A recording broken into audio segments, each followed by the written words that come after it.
They told me my heart was bigger than normal, and for a moment, everything I believed about running collapsed. What if the miles that made me feel strong were quietly changing my heart in a way no one warned me about? There's a sentence that can stop a runner cold, not at mile 20, not in the middle of an interval, but in a quiet room, spoken calmly by someone wearing a white coat. You have an athlete's heart. When I heard that, my first reaction wasn't pride, it was fear. Because when most of us hear anything unusual about our heart, our mind doesn't go to fitness or adaptation. It goes straight to worst-case scenarios. Disease failure. The idea that maybe, without realizing it, we've been pushing our bodies towards something dangerous. And what made it worse wasn't the sentence itself, it was the silence that followed. No explanation, no context, just that phrase, hanging in the air, heavy with uncertainty. I remember walking out and asking myself questions I couldn't shake. Why would running make my heart bigger? Is that actually a good thing? Or just a problem waiting to show up later? And how do you even tell the difference? Before we go any further, welcome to the channel. If you care about running smarter, understanding your body, and training with real science instead of fear or guesswork, make sure you subscribe. It's the best way to support the channel, and make sure you don't miss the deeper conversations coming next. Because what I discovered after that moment completely changed how I look at my heart and how I train. Why a bigger heart sounds like a death sentence? That question stayed with me, and the more I thought about it, the more I realized why that single sentence felt so unsettling in the first place. We're raised to believe that a bigger heart is never a good thing. In movies, in headlines, in medical warnings, an enlarged heart is almost always framed as a crisis, something that shows up right before the words heart failure or life-threatening condition. So when someone tells you your heart is larger than normal, your brain doesn't pause to analyze context. It reacts instinctively emotionally. That's exactly what happened to me. I didn't hear nuance. I heard danger. What struck me later was how automatic that fear was. I had accepted, without question, that all heart enlargement meant the same thing. That there was only one pathway, normal to abnormal, healthy to broken, and running, this thing I loved, this thing that made me feel alive, suddenly felt like a suspect. I remember thinking, what if I've been doing this wrong the whole time? What if the very habit I trusted to make me healthier was quietly pushing my body towards something irreversible? That fear didn't come from evidence. It came from stories we've all absorbed. And it was only when I started questioning those stories that I realized I had been missing a critical distinction, one that changes everything. That missing distinction didn't come to me through a medical report or a complicated explanation. It came through an image so simple that it stopped me in my tracks. Someone asked me to imagine my heart like a balloon. At first, it sounded almost childish, but the more I sat with it, the more it unraveled everything I thought I knew. A normal balloon, if you keep stretching it, gets thinner, weaker. Eventually, it fails. That's the image most of us carry when we hear about an enlarged heart, expansion as damage. But then came the part that shifted everything. An athlete's heart isn't that kind of balloon. As it grows, it doesn't lose structure, it gains it. The material becomes stronger, more elastic, more resilient. It's not being stretched beyond its limits. It's being remodeled by repeated, controlled demand. I remember feeling a quiet sense of relief when that finally clicked. For the first time, growth didn't automatically mean danger. It meant adaptation. It meant intention. It meant that my body wasn't breaking under the stress of running. It was responding to it intelligently. That realization forced me to slow down and reconsider what healthy actually looks like. Because maybe the real problem isn't that a heart gets bigger. Maybe the problem is when it grows the wrong way, for the wrong reasons. Once I accepted that my heart might be adapting rather than failing, a deeper question followed naturally. Adapting to what, exactly? I had always assumed that running made the heart work harder in the most obvious way, that it forced the heart to push, to strain, to fight against pressure. But the more I learned, the more I realized how incomplete that picture was. Running doesn't demand brute force from the heart. It demands consistency. It asks the heart to move more blood, over and over again, hour after hour, without drama. That shift in perspective mattered, Because when the body needs more oxygen delivered to working muscles, it doesn't choose the most violent solution. It chooses the most efficient one. Instead of increasing pressure, the heart increases capacity. The chambers slowly expand so they can hold more blood. The walls stay supple, able to stretch and recoil like a spring. Over time, total blood volume increases as well. What struck me wasn't just the elegance of the process, but the patience of it. None of these changes happens overnight. They emerge quietly, built by thousands of steady beats that are never pushed to the edge, but also never skipped. That's when I understood something I had missed for years. My heart wasn't being trained to survive stress. It was being trained to deliver calm, reliable performance, no matter how long the effort lasted. That quiet, steady efficiency started showing up in places I hadn't expected. And the most unsettling one was a number I began seeing every morning when I woke up. My resting heart rate kept dropping, first into the low 50s, then the 40s. At some point, it settled in the mid-40s, and suddenly the concern wasn't just mine anymore. Friends noticed.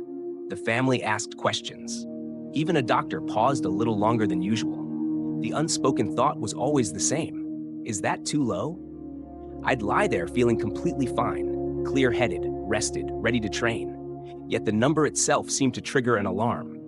We're conditioned to believe that slower means weaker, that a heart beating less often must be struggling.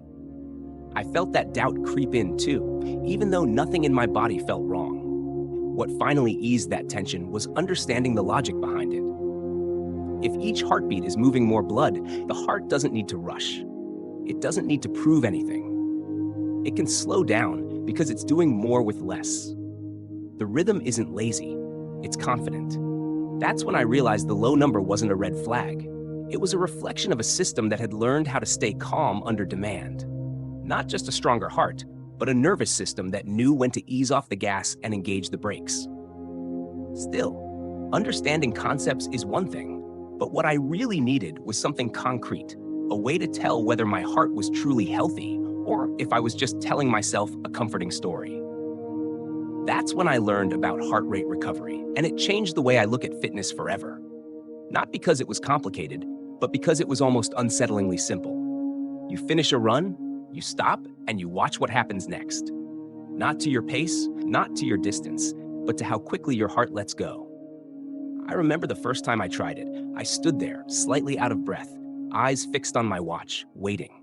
1 minute felt longer than expected. When I looked down again, the number had dropped sharply, much more than I anticipated. And in that moment, something shifted. For the first time, I wasn't guessing, I was observing. What struck me most wasn't the score itself, but what it represented. That drop was my nervous system stepping in, calmly applying the brakes. It was proof that my heart wasn't stuck in a state of stress. It knew how to recover. That single minute told me more than months of chasing faster splits ever had. It reminded me that fitness isn't just about how hard you can push, it's about how quickly you can return to balance once the effort stops. That sense of balance made me confident, but it also forced me to look honestly at how I was training, especially at the parts I had never questioned before. For a long time, I believed more was always better. Hard run in the morning, heavy lifting later the same day. I wore that combination like a badge of discipline. What I didn't realize was that my heart was being pulled in two different directions at the same time. One session was asking it to expand and become more elastic. The other was demanding it brace, thicken, and push against pressure. Neither signal was wrong. The problem was that they were colliding. I remember the moment this finally made sense. Not as a rule, but as a feeling. Some weeks, I felt fit but strangely flat, strong yet not fluid. It wasn't fatigue in the usual sense. It was confusion. My body didn't know which adaptation to prioritize. Understanding the interference effect reframed everything. It wasn't about choosing running over strength or vice versa. It was about giving each signal enough space to be heard. Separating hard endurance work from heavy lifting wasn't a compromise. It was clarity. Once I stopped stacking stress blindly, my training felt quieter, more intentional, and my heart, for the first time, seemed to respond without hesitation, as if it finally understood what I was asking it to become. Once the noise was stripped away, one truth became impossible to ignore. The kind of running that reshapes the heart doesn't look heroic from the outside.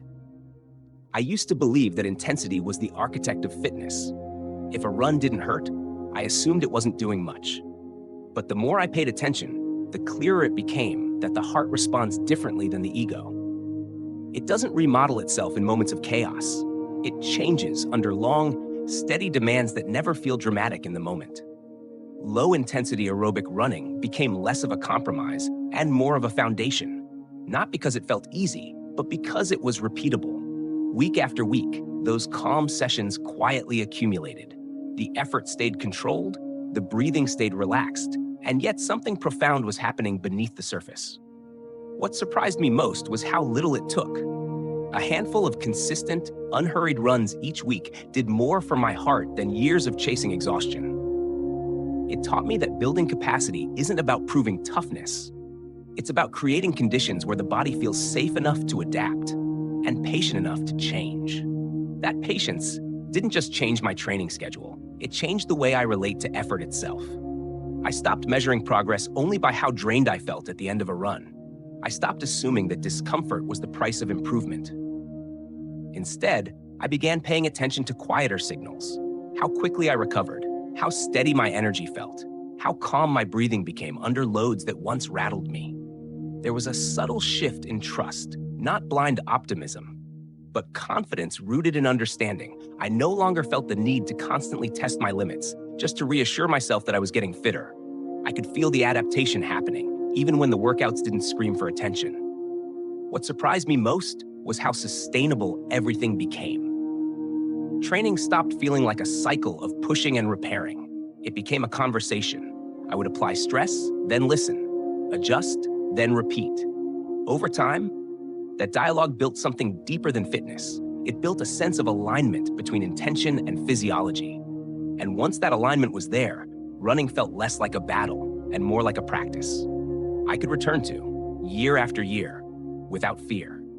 That sense of alignment is where this journey ultimately leads. And it's the reason I wanted to share this story in the first place. If you've made it this far, it tells me something about you. You're not just chasing faster times or harder sessions. You care about understanding what's happening beneath the surface.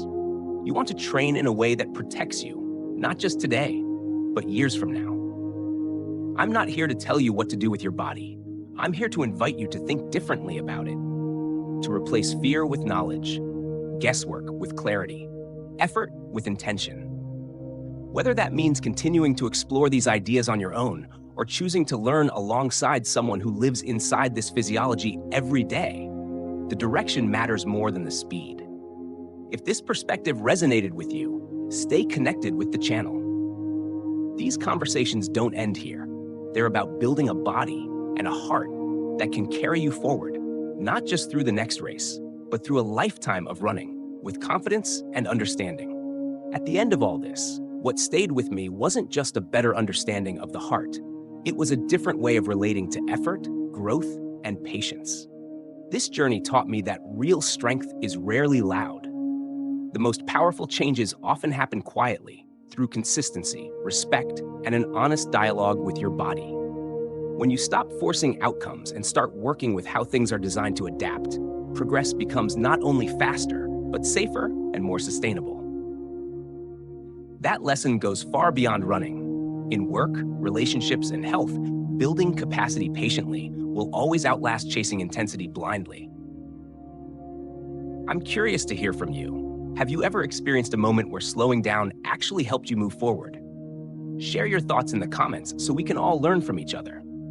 And if this kind of content helps you think deeper about training and life, don't forget to subscribe to support the channel and keep these conversations going.